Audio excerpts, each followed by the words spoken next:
Est-ce qu'il t'est déjà arrivé une situation ou un moment étrange sur les réseaux sociaux? Probablement que oui, tout comme moi, et c'est d'ailleurs le sujet de cet épisode. Les médias sociaux en affaires est votre rendez-vous hebdomadaire pour en connaître davantage sur les différents réseaux sociaux et les plateformes de création de contenu dans un contexte d'affaires. Chaque semaine, je, Amélie Delebel, répondrai à une question thématique qui vous permettra d'appliquer concrètement ces conseils pour votre entreprise. C'est parti! Salut et bienvenue sur les médias sociaux en affaires, épisode 154. Alors qu'aujourd'hui, je réponds à la question « As-tu vécu un moment étrange sur les réseaux sociaux? » Il s'agit du jour 22 du défi J'envoie 2023, alors qu'avec d'autres podcasteurs francophones, on publie un épisode par jour tout au long du mois de janvier avec soit une thématique ou une contrainte créative par épisode. Et aujourd'hui, la thématique est un moment étrange, d'où bien évidemment le sujet du jour. Alors, la première chose que je voulais revenir avec toi, c'est que, comme on l'a vu lors des derniers jours, vraiment, il est possible de discuter de tous les sujets avec notre création de contenu, que ce soit justement sur les réseaux sociaux, avec notre podcast, un blog ou une chaîne YouTube, tant bien évidemment qu'il y ait tout d'abord un contexte qui a été déposé au départ, et bien évidemment, soit une leçon à retenir ou quelque chose dont peut se servir par la suite ton audience pour, bien évidemment, avancer, régler un problème ou c'est ça, qu'ils puissent au moins avoir un petit quelque chose au bout qui peuvent leur être utile.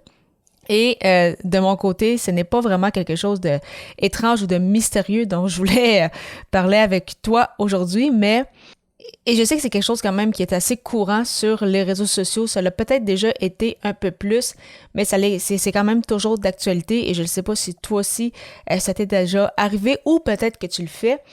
Mais j'ai toujours trouvé ça un peu weird quand des gens me contactent sur LinkedIn avec des messages automatisés. Bon, je comprends que les messages automatisés sur LinkedIn, ça peut, pour plusieurs, c'est très utile parce que ça permet de faire un peu du cold call.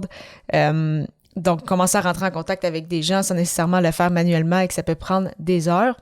Et bon, je comprends qu'il y a des logiciels qui sont peut-être de plus en plus intéressants, mais quand même, je trouve ça toujours étrange quand, encore une fois, selon peut-être les logiciels utilisés ou l'objectif derrière ces personnes-là, donc derrière leurs actions, c'est soit de me proposer un travail, alors que c'est très bien indiqué sur mon profil que je travaille à mon compte, donc pourquoi je voudrais avoir un emploi comme si j'étais une employée et je n'ai pas non plus le fameux filtre activé sur LinkedIn comme quoi je me cherche un emploi.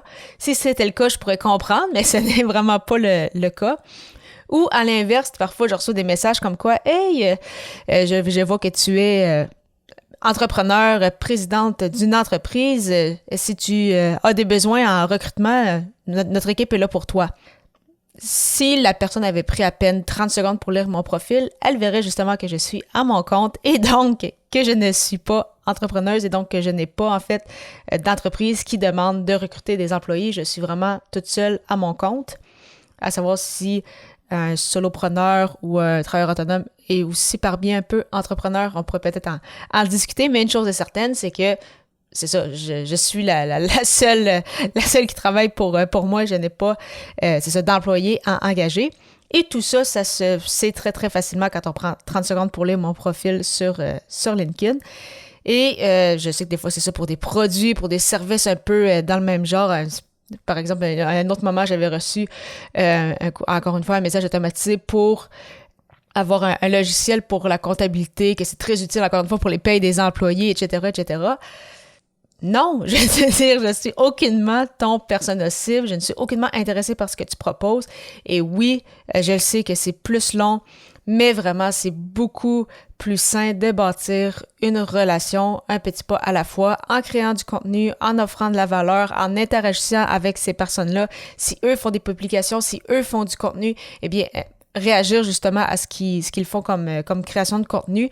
Et par la suite, après peut-être un certain temps, après quelques justement échanges ici et là, bon, ben à ce moment-là, se présenter officiellement et commencer à engager une conversation, peut-être que ça pourrait être intéressant, mais vraiment, tu as plus de chances d'avoir des résultats de cette façon-là aussi, plutôt que d'avoir un message un peu cold call, aucunement personnalisé, et que tu as l'impression que la personne dans le fond, c'est ça. C'est le même message que tu as envoyé, elle l'a envoyé à 1000 autres personnes, puis elle espère au moins qu'il y ait une ou deux personnes qui va lui répondre. Est-ce que c'est étrange? Non, mais c'est ça. Je trouve ça toujours un peu spécial. Peut-être que le terme serait plus approprié que étrange. Mais je trouve ça quand même, c'est ça, un peu moyen. Et je prends quand même le temps de répondre à ces messages-là en mentionnant justement que, hey, si tu avais pris 30 secondes pour regarder mon profil, tu aurais vu que je ne suis aucunement la personne ciblée par ce que tu proposes. Et bon, souvent après ça, je n'en reçois plus de ces personnes-là, mais quand même, il y en a pour qui que ça peut... il prendrait peut-être un peu plus mal ou tu n'auras juste aucune réponse parce que la personne se dit, ça paraît que ça n'a pas été envoyé pour moi, ça paraît que c'est automatisé, il n'y a aucune... surtout que c'est souvent des personnes avec qui tu n'as pas vraiment de contact, ou oui, c'est peut-être une connexion LinkedIn, mais tu n'as jamais vraiment interagi avec. Donc, c'est vraiment juste un peu étrange, c'est ça, comme situation. Donc, vraiment, mieux vaut bâtir une relation, même si c'est plus sur le long terme, mais les résultats risquent d'être beaucoup plus intéressants. De ton côté, as-tu vécu un moment étrange récemment sur les réseaux sociaux? Si oui, simplement me le mentionner en m'écrivant un courriel au amelie-delobel31@hotmail.ca. J'ai bien hâte de pouvoir échanger avec toi sur ce sujet et au plaisir de te retrouver à l'épisode 155 pour répondre à la question « Profites-tu des petits moments de la vie? » Au plaisir!